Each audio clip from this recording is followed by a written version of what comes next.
I think my biggest mentor was literally getting my ass kicked again and again and again, and picking myself up and going, you can do it. Don't worry. Just pick yourself up, even though you want to die right now.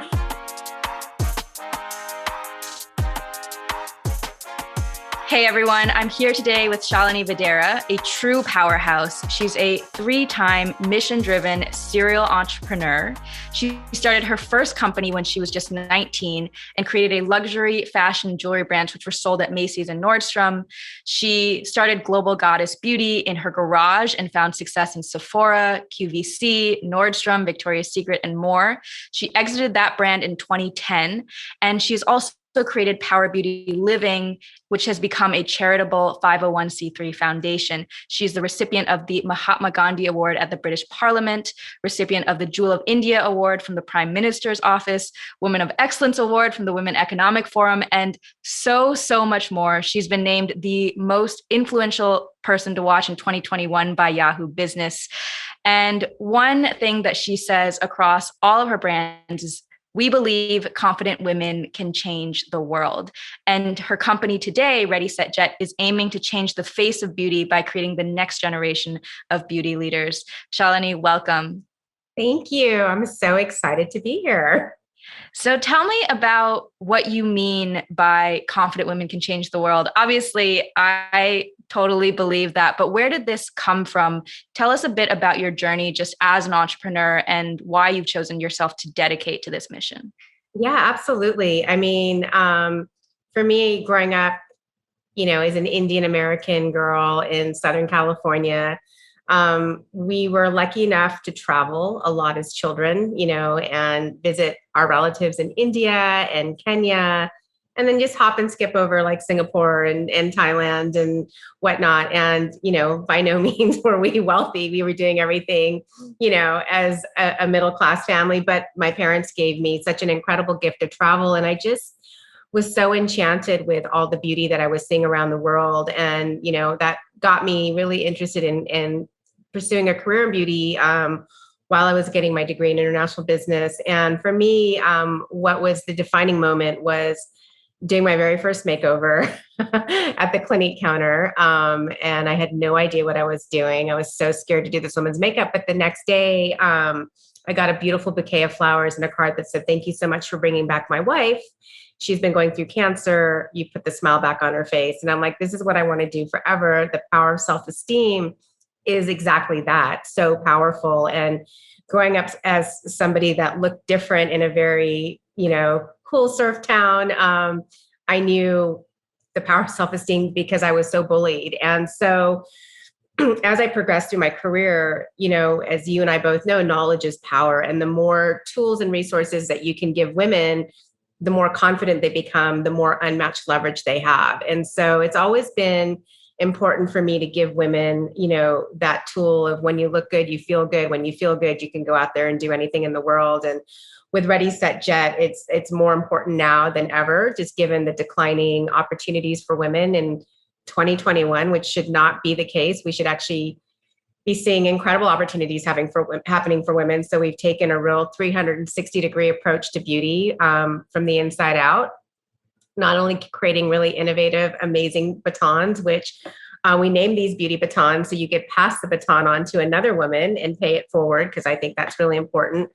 But also by having a very impact-driven business and paying our talents and our resources forward to underprivileged girls that don't have any even access to education, to allow them to learn confidence and learn a vocation where they can go out there and hopefully not only break the cycle of poverty, but become the next generation of confident beauty entrepreneurs. Tell me about just this root of confidence. As someone who has been really successful in her career, did you always have that confidence? And how did you build it up over time? Yeah, no, I think it's, when they say age does have its benefits, I think that there is something wonderful about getting older because you start to learn so much about yourself. And for those people out there that actually go on the founder journey, I mean, you really, really learn about yourself. So obviously, I started pretty young, and I was intimidated by, a lot of buyers and, people that were in a place of leadership and authority. But I think for me, what helped really build my confidence is one, I never listened to the word no. It's just not in, I personally just don't understand what that means. So like, no is just not an option. So I think, just facing a lot of rejection early on and having to learn how to navigate around that, learn persistence, learn resilience, learning just how to become like Teflon where things are just sliding off has been something that's really built confidence, because at the end of the day, I know that no matter what happens, I have myself to count on. And really learning and honing my skills and authority in my field also, gives you that extra sense of confidence, because you know what you're doing like the back of your hand. So, learning resources, meeting like-minded women, having mentors, surrounding yourself with people that maybe have an expertise and an authority that you don't have, which you can learn from, is really always to build that confidence, and has been, a secret to my success in my journey. Yeah. I think it's really interesting because in reading your background and just hearing you, there's a lot of similarities in even how I think, which is really around no one can take anything away from you if you understand that everything is already inside: your dignity, your truth, your purpose.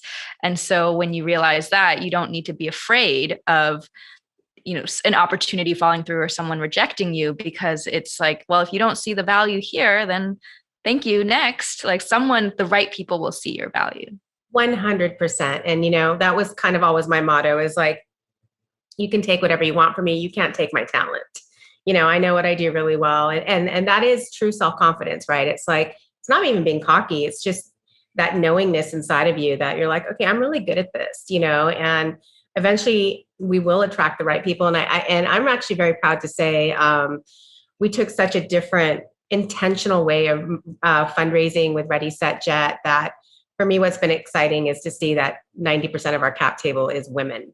And, and people that do understand the importance of beauty from the inside out, self-care, mental health, giving women opportunities to grow and thrive. And it couldn't be a more exciting ecosystem for me to see what we've created of just really phenomenal top level women interested in paying it forward to women that are just starting their careers and, or don't have access to even getting in touch with these women. So it's been a really interesting journey as far as knowing inside what you're good at and just letting it happen.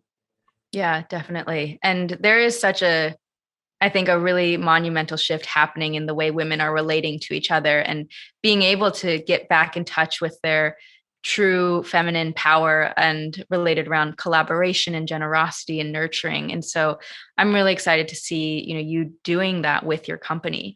On the funding side, you briefly mentioned that you've started a number of companies. And so I'm sure you've had to pitch, many different types of investors, and typically a male dominated group, especially early on. Have you seen reactions change over the years from pitching in 2005 to today? 100%. Unfortunately, there's still some behavior that hasn't changed, but, early on in my career, I never met a woman in a funding meeting. I never saw another woman in a boardroom. And I faced a lot of sexual harassment. Most of my funding meetings when I was in, massive international retailers doing a significant volume of business were based around if I was willing to fly on private jets and, have breakfast in Paris or party on their yacht in Mexico without my attorneys, even down to, I just look back on these meetings and I have to laugh now. Like, even down to like a billionaire that I was introduced to by an international bank wanting to meet on a Saturday at their offices in New York City because they were traveling so much, and then walking in and, the investor trying to kiss me, and down to another one showing up in his bathrobe. Just ridiculous stuff. And so what's exciting to me is seeing more women getting into the game. Also seeing the resources that didn't exist before with like the startup grinds, with She Works. All these resources, Hello Alice, none of those things existed back in 05, oh 06, oh 07, oh 08, even oh 09. So for me, I think that the landscape is changing. And like I said, for Ready, Set, Jet, because it was so mission driven from the beginning with the inspiration behind this brand actually came after I received the Mahatma Gandhi Award at the British House of Lords. I happened to go to India 3 months later, and there was a car waiting for me at my hotel. And next thing I know, I was sitting down with all these government officials from Congress and the Supreme Court and ministers saying, hey, we would love for you to find a way to help the girls here. And so, the brand didn't need to be built except for the pure mission of finding a way to create significant impact, hopefully generational impact with underprivileged girls in India. And so when we put the brand together, I had personally invested quite a bit of money on, doing a lot of research and figuring out what kind of formulas and price points were going to be really exciting to this new generation that I had identified that didn't necessarily want the world brought to their doorstep, but they wanted to Airbnb and Uber the world. And they were a very activist consumer. They wanted to give back and do something amazing for the world. So when it came time to raising our first round, we did it very unconventionally. We actually threw a party in Hollywood at a crystal store and invited a bunch of women to come and, gave them a whole presentation on the opportunity. And I'm proud to say we raised about $170,000 from primarily women alongside the Seed Lab, who's amazing. And most of the women that came in were first-time investors. So for me, it was really exciting to see the empowerment story starting there, because a lot of these women, it was their first time making their own decision, first time doing something aside from their husbands. It's something that they wanted to leave for their daughters. And it was so inspiring. And so when it came time to, raise our next round, just the fact that 152,000 jobs were lost and it was all women, and 16,000 jobs gained and it was all men, it was interesting for me. I just wanted to stay very true to the brand mission and values and create more opportunities for women. And that's really when I spoke with Chuck Pettitt at Republic, and I said, hey, I want to level the playing field. I go to so many dinners with my husband and all my guy friends, and they'll be like, hey, I have this great idea. And like by the end of the dinner, they funded between themselves like $300,000. And I'm like, I rarely, if ever, have sat at a dinner table with women where somebody's like, yeah, I'll throw 50,000 in. And another woman will be like, yeah, I'll throw 25. I mean, I think that's happened once in my life. And, for me, I wanted more women to have the word investor by their LinkedIn profile and start that journey. And so that's why it was really exciting to launch our crowdfunding campaign with the goal of creating more female investors around the world and letting them have a seat at our table. So, really populating our boardrooms and our tables with women and creating this just beautiful ecosystem. And what we saw was a lot of girls between the ages of 18 and 24 making their first investment overseas. Amazing. A lot of women making their first investment here in the US, and then being so proud of that investment, flipping and becoming affiliate ambassadors for the brand and actually driving us into a 242% increase in sales. And so it's been really exciting to foster a community of women that are so excited to start their journey. And then, we recently closed a round of funding from the top women in India who are passionate about the mission and also wanting to really build resources for women and doing all of this through beauty. So, I think funding has definitely changed, especially in my journey from what I experienced early in my entrepreneurial career to now. I'm not walking in on guys wearing bathrobes anymore, which is really refreshing. Yeah. And there's so many threads in there that I want to go off of because, even starting from what you were talking about with your experience as a young woman dealing with a lot of, for lack of a better term, like sexual harassment in the industry. And I talk to so many women, female entrepreneurs, even female investors, where they're extremely intelligent, but to be a part of the game, it's like, you have to navigate those really tricky situations where men are being inappropriate. And so what do you do without offending and, still maintaining your dignity and pushing forward your mission? It is definitely, I mean, I always talk about learning to navigate the narrows. Those are the narrows because, it's a small world in investing. And it's surprising. I mean, what's surprising to me is even after Me Too, like I recently had a Silicon Valley investor reach out to me. And then like next thing I know, he's like, are you married? you know, Which shouldn't be a question. It's right. like, I mean, why does it matter? right? And then when I was like, yeah, I'm married. And he's like, oh, well, can you find me a wife exactly like you? And I'm like, what does this have to do with Ready, Set, Jet? Like, honestly, like, this is so ridiculous that you think it's okay to even text this to me, and like, how sexy I looked after my COVID shot. I mean, just silly stuff. And now obviously being a much older, I can laugh at all this, but when you are young, especially, for me personally, and I'm sure this happens to a lot of women that are, raised with, immigrant parents in a culture that really you're taught, don't use your voice, don't rock the boat, don't have an opinion, while I love my mom and dad, and it was, and then also trust everyone.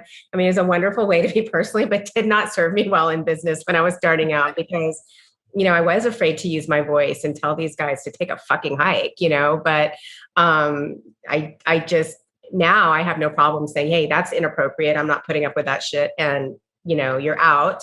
And even with, the current brand, we have turned down quite a few $1 million in funding just because, again, we knew that we were going to be getting involved with some of the stuff we wanted to get away from.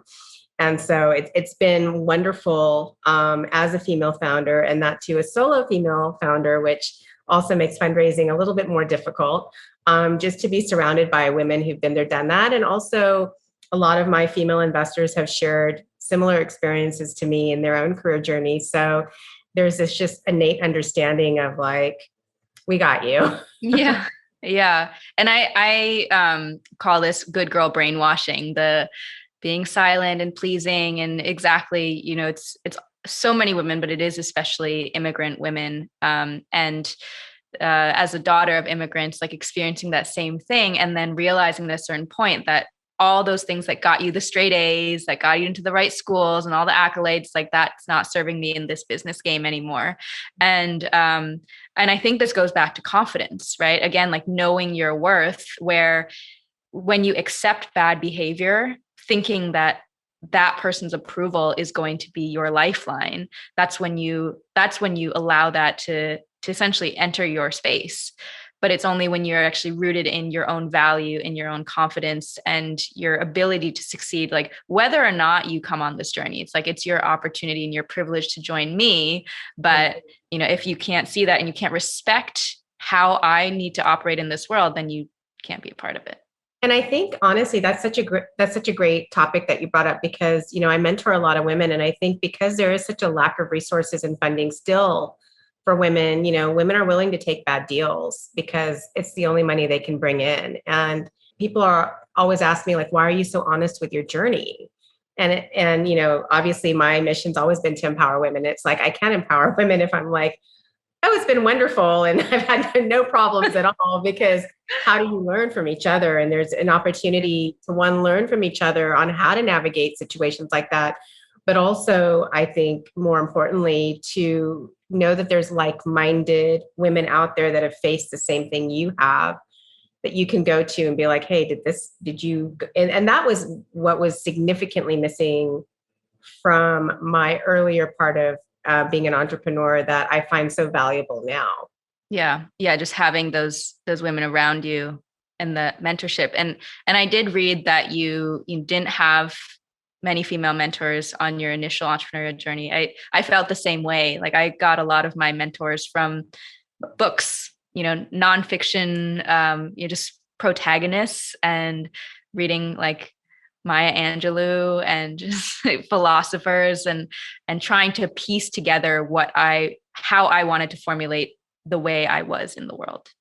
That's amazing. I think my biggest mentor was literally getting my ass kicked again and again and again, and picking myself up and going, you can do it. Don't worry, just pick yourself up, even though you want to die right now, Yeah. But yeah, what was interesting, and I was having this conversation yesterday with another incredible woman, and we were talking about how not only do you have to learn how to navigate some of the male behavior out there, but you also have to learn to navigate women, because not every woman is going to want to mentor or even have that mindset of abundance. I also have a very big spiritual side. So for me, like, I know that there's always a net that's going to catch me. That's why I can kind of fearlessly walk out there. I don't know what the net is. I've never seen the net, but like, I just know that it's faith, like the universe has my back, and, it's there to catch me. And because of that, like, I strongly believe in collaboration over competition. And, there's nothing more exciting for me personally than to celebrate another woman's success. And that was really, the basis of why I created Power Beauty Living, because I had just come out of, my first company. I had gone through hell and back. I had looked for women mentors to help me navigate some of the things that I was going through, and I couldn't find anybody. They were very competitive. And I remember meeting this Korean master, and I was telling him what happened, and he thought it was so funny. He's like, "Oh, this is a great opportunity for you." And I'm like, "God, no, this is like devastating for me." And then a few years later, he called me out to Sedona, and on my way to Sedona, as you know, I was my car was struck by lightning, and I got this crazy electrical charge, which hurt. But by the time I got to Sedona, he looked at me and he said, "That was for you. That was for your brain. These are the next 4 things I need you to do. The 5th thing is your homework." And I had, still to this day, an inexplicable just spiritual awakening. And I left that weekend realizing that, fine, if women weren't going to help me, then I have to help other women, because it's just wrong that that's not happening. And so I created Power Beauty Living. It was all about powering up your beauty, your business, and your life. So what are you doing to look good and feel good? That's going to give you that unmatched confidence for unmatched leverage. Bringing in, female thought leaders to help on powering up your business with, mentorship advice, and then powering up your life. What are you doing for 30 minutes a day? You've got this warrior mentality, so nobody can really fuck with you, because you're like so solid on the inside. And I came home and I'm like, let me just throw a small party. I'll get a couple makeup brands, and I'll bring in these badass women, and I'll bring in the Tao masters to show you how to tap out your stress. And I thought maybe 20 of my girlfriends would show up. We had 175 women come. Wow. 8 women got jobs that night. A lot of women got to showcase their brands as entrepreneurs. We had a shopping galley, and everybody just came together in the most incredible way. And from there, we just realized there was such a need for this that we started doing all kinds of events and retreats. And then within a year, the United Nations contacted me and said, "We love what you're doing. Do you want to come and speak on the floor of the UN?" And, living in Tudor City in New York City, looking at the UN every day, I'm like, yes, yes, yes, I want to be there. And then, can you bring your event to 350 diplomats, CEOs, and country heads? So we launched at the UN. And I had to go on, you'll like the story. I had to go on after lunch. So I'm like, these people are going to be super tired and super bloated from just, having this big lunch. Nobody's going to care what I have to say.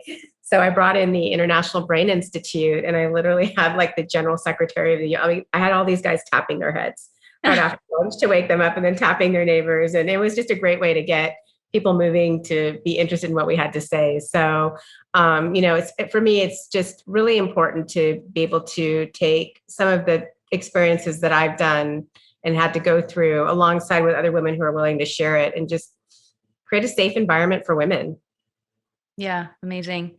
It's really about being the change you want to see, right? And I have, it's just weird, like a similar story, because for me as a gymnast growing up, over a decade on the US team, and that is a zero-sum sport. It's I win, you lose, 1 gold medal. And so the girls who are your teammates, who are cheering you on in public, secretly want you to fall, because everyone wants gold. And so it's the system that turns women against each other. And I think that's just metaphorically on a broader scale. It's just the system, the patriarchal system, has made us turn against each other and have this mindset of scarcity. And so for me, that change point was, I met my first like real female friend, my best friend to this day, in my mid-20s. And she was the first woman who like genuinely expressed joy when I was successful. And it was like, I was looking for that hint of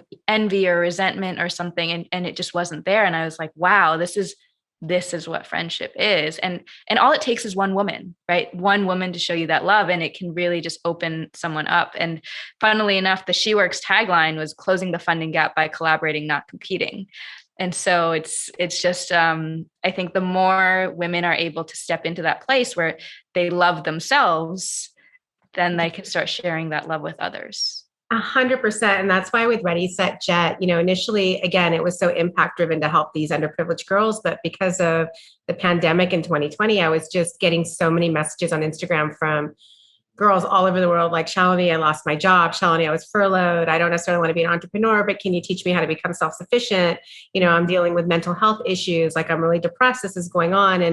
And I went back to my team and I'm like, why are we just focusing on disenfranchised girls? Like, let's broaden the term impact, because at the end of the day, every woman needs some type of inspiration and impact to, live her most powerful and beautiful life. So we're pretty close to finish, but we've been building an online academy where you get personal and professional development. So you might be a woman in business and you don't really need to learn how to be a content creator or how to be a makeup artist, but maybe you want yoga from the beaches of Goa for products. So we've got these Ready, Set, Jet experiences where you get to virtually Ready, Set, Jet the world and work with the top experts. So everything from, learning French Riviera makeup from the Côte d'Azur with the Cannes makeup artist to, the skincare diet out of Barcelona to yoga for productivity from the beaches of Goa. So, I truly believe that that personal development is just as important as the professional development, because that's where the self-love comes from.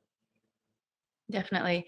So I think this is a question that a lot of entrepreneurs or incoming entrepreneurs would have is, you clearly have a lot of passion and you want to create impact. And I think there's a lot of women who feel that way, but then it's like, well, how do you translate that into a business model? Can you tell us about, this desire to help women? And then how did you think about, actually creating a business from it?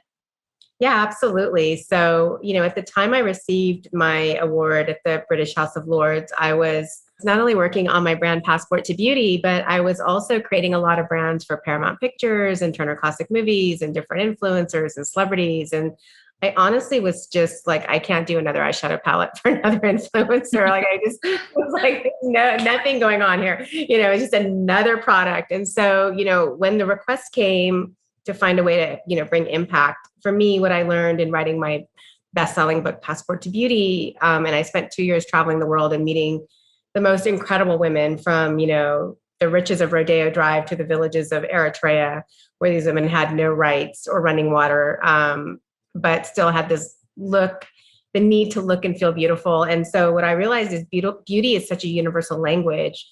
Why wouldn't we create a new brand that we could scale globally, which would then allow us to scale the impact in a really big way?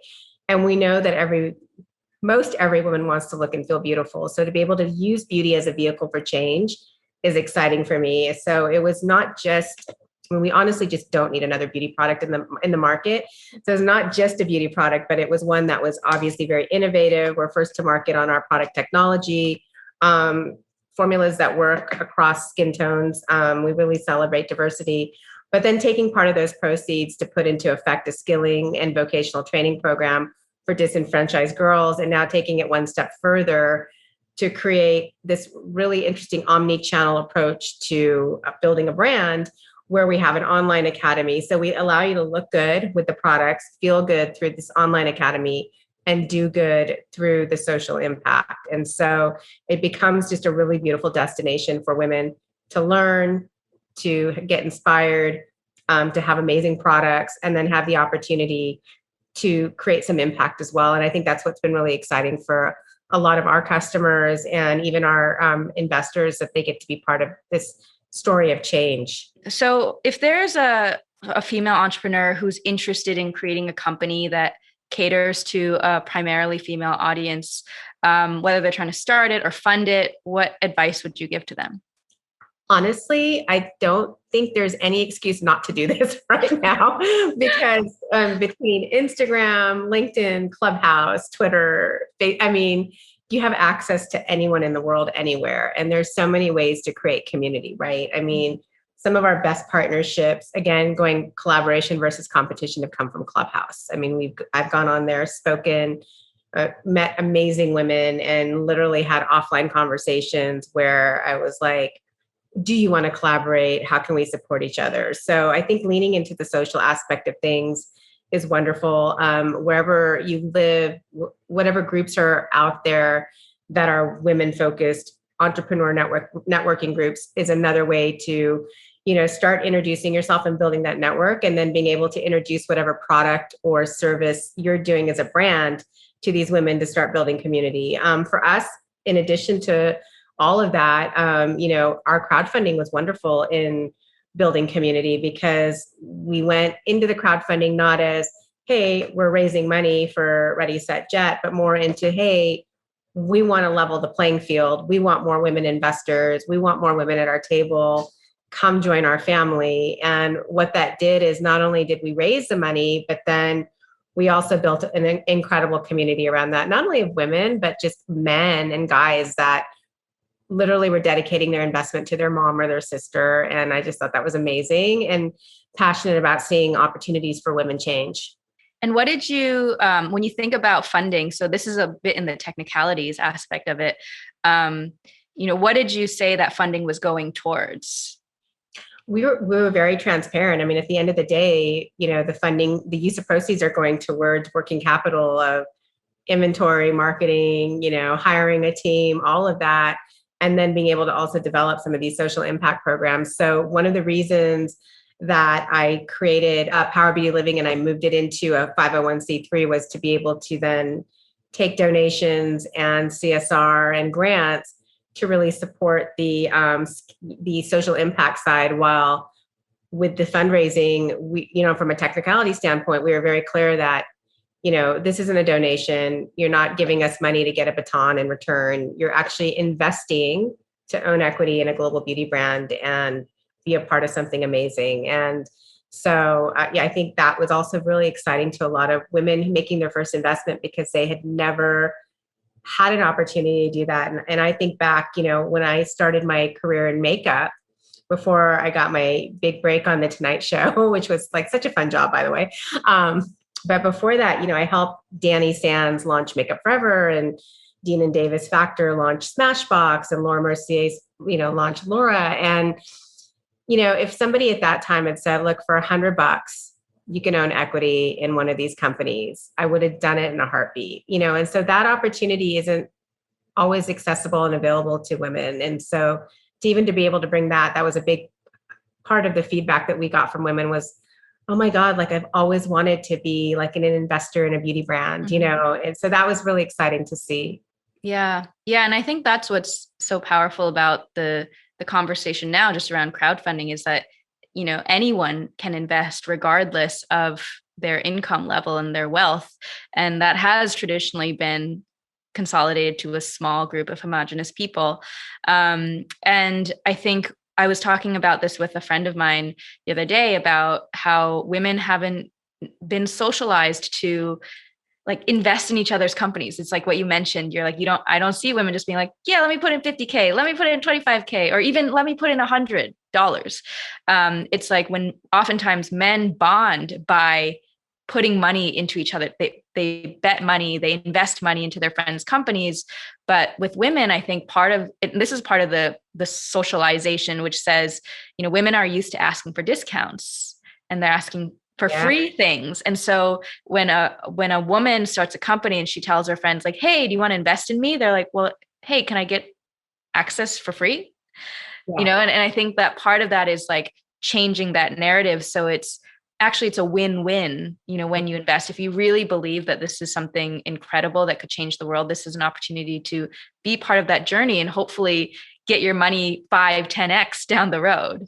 Exactly. And also, I think we don't have that risk appetite muscle honed yet, right? So I think making it a really easy entry point and we had to turn a lot of investors down on our first round because our minimum check size was too high. So the crowdfunding allowed us to bring in all those smaller checks, which was exciting. And, for most women, it was, a pair of shoes or DoorDash order. For some of the younger women, it was a really big deal. And what was interesting to me was some of these women overseas would invest and they were so excited, and they would message me on Instagram like, oh my God, I invested in Ready, Set, Jet. I'm so excited. And then 2 days later, they would send me messages of their brothers or their uncles harassing them, telling them, you're really stupid. Like, why would you just give your money like that? Don't do this. And I'm like, good, change is happening. Like, I'm like, this is going in the right direction. But I think, risk appetite, that muscle has not been honed. Also, a lot of women step out of their career to have kids and a family while their husbands continue to go on that career trajectory, in an upward climb. Women are like, well, I've got to leave the workforce, have my family, have my kids. And so they don't get to come back in at a level that maybe their husbands are at, and two, I think a lot of women don't know how to invest. So, giving them the tools to understand what it means to be an angel investor and how you can make a difference in the world through even not only investing, but then creating wealth for yourself and taking control over your finances. So you potentially have that financial freedom waiting for you, are not conversations that women have at all. Yeah. Yeah. And I always go back to this fundamental feeling that I think so many women don't feel, and that's safe.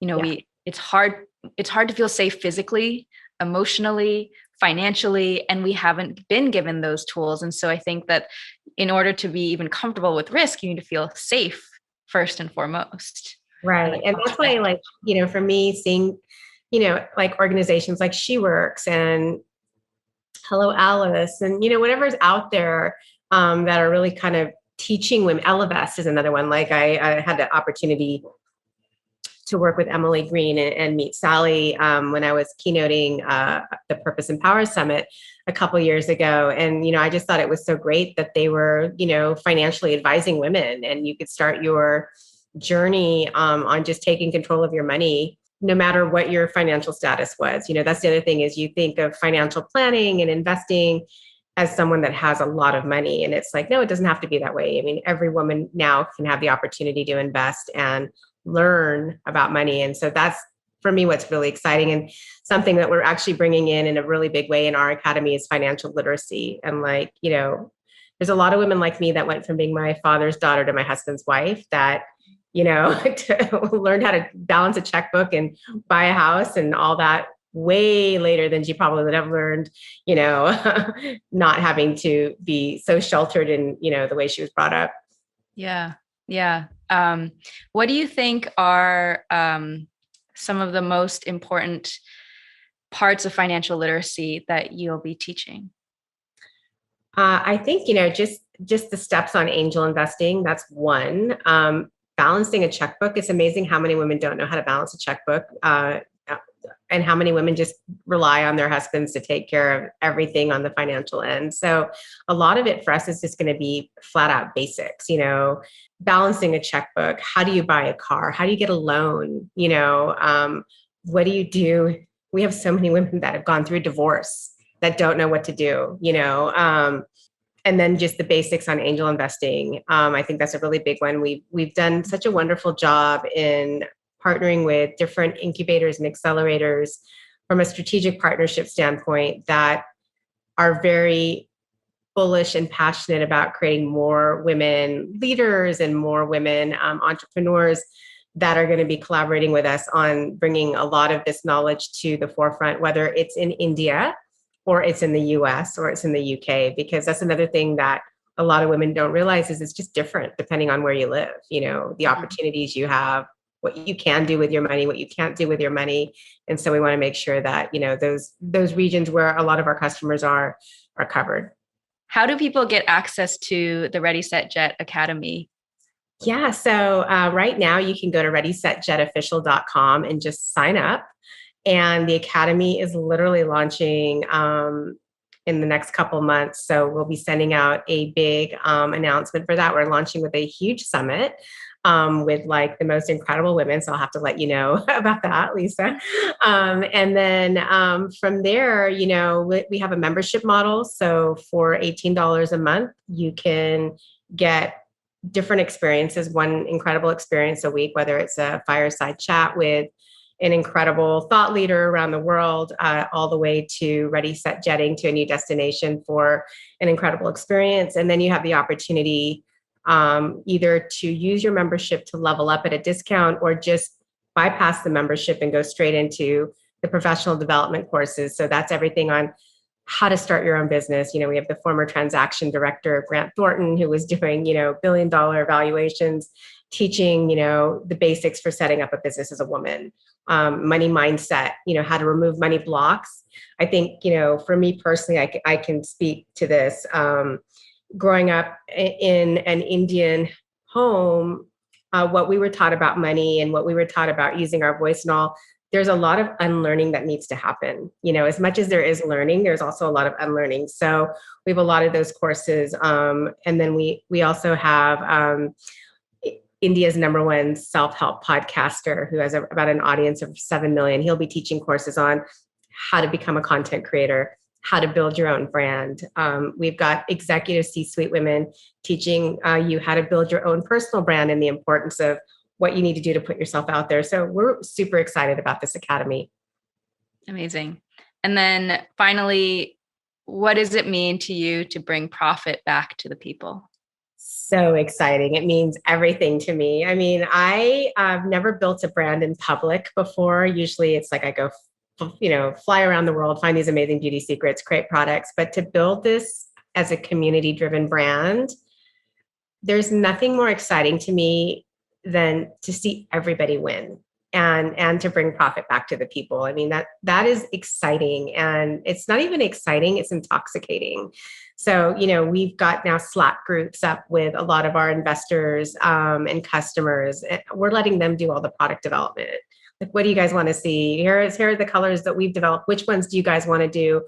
All the way to some of them, wanting to teach on the academy to guys just coming up and saying, hey, we invested in the brand. We want to help you with this. And it's just, doing a mission-driven brand, you understand that it's going to take an army, and it's exciting to see that army being built and knowing that everybody has a piece of the pie and that we're all going to win together. So I'm so excited about this. Amazing. Well, thank you so much, Shalini. It was amazing to hear from you and everything that you're doing. I cannot wait to see where Ready, Set, goes, and I'm excited to be part of this journey. Yeah, thank you. Super excited. I have to send you some batons. I would love that. This podcast is provided for educational purposes only by Republic and Republic.co. Nothing discussed should be construed as legal, tax, accounting, or investment advice. The views of the presenters may not be the views of Republic and its affiliates. Always consult with trusted professional advisors before making investments. Private investments are inherently illiquid and may result in a total loss. All rights reserved.